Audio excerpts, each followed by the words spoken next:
Well, howdy folks, and welcome back to the garage. Today I will be giving you just the facts on the Tier 8 German heavy tank Tiger II.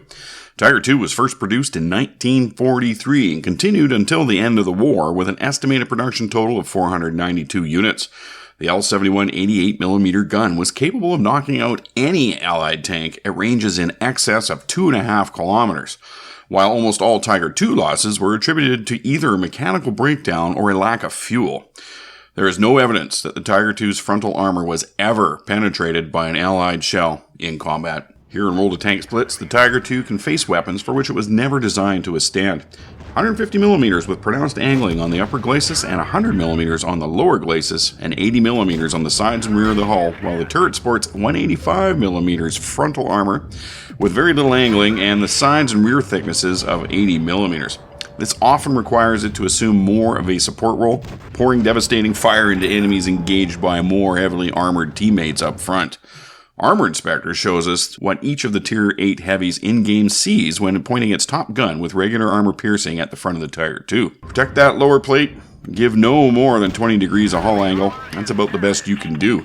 If you do have to take a few hits to bring down your opponent, at least you have a generous health pool of 1,600 hit points to keep you in the fight. Now the gun, on the other hand, is a very effective weapon and well suited to standing back from the front line and smacking the enemy around with its powerful and accurate shell fire and its 1,770 damage per minute output. While the rate of fire is only 5.71 rounds per minute, regular armor-piercing ammo will penetrate 225mm of armor, and the average damage of 310 points is something that gets noticed.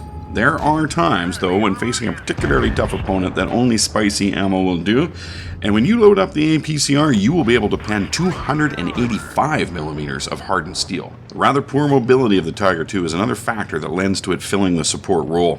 Power to weight ratio is only 9.76 horsepower per ton, which really limits your ability to maneuver, with a hull traverse speed of 27 degrees, which is, and a turret traverse of only 16 degrees. Still, Tiger II has a top speed of 38 kilometers per hour, which isn't bad for a big heavy tank. That 71 tons of weight does lend itself nicely to ramming enemy tanks, though, when the opportunity presents itself, so keep that option in mind. Tiger II is blessed with a rather nice view range of 250 meters, and if you run coated optics or the binoculars, you can increase that significantly. Equipment and provisions are a way to enhance the capabilities of the Tiger II, and I like to run the vents, the gun rammer, and the enhanced gun-laying drive equipment options coupled with the hot gas, chocolate, and the protective kit provisions. Well, folks, those are just the facts regarding the Tiger II, the Tier 8 German heavy tank. If you like this video, feel free to like and subscribe. Be sure to check out the Facebook and Twitter pages for more relevant and interesting information. And as well, tune in for our Platoon Sunday live streams from the Asia and North American servers each and every Sunday. As well, folks, if you like what I do and you like the community we're building here, please visit my Patreon page. Perhaps you'd like to become a patron of Hughbert Jass Gaming, a sponsor, if you will. Check out the page. There's lots of different options there for support. Maybe there's one there that suits you. All right, folks, thanks very much for stopping by and watching. I will catch you next time.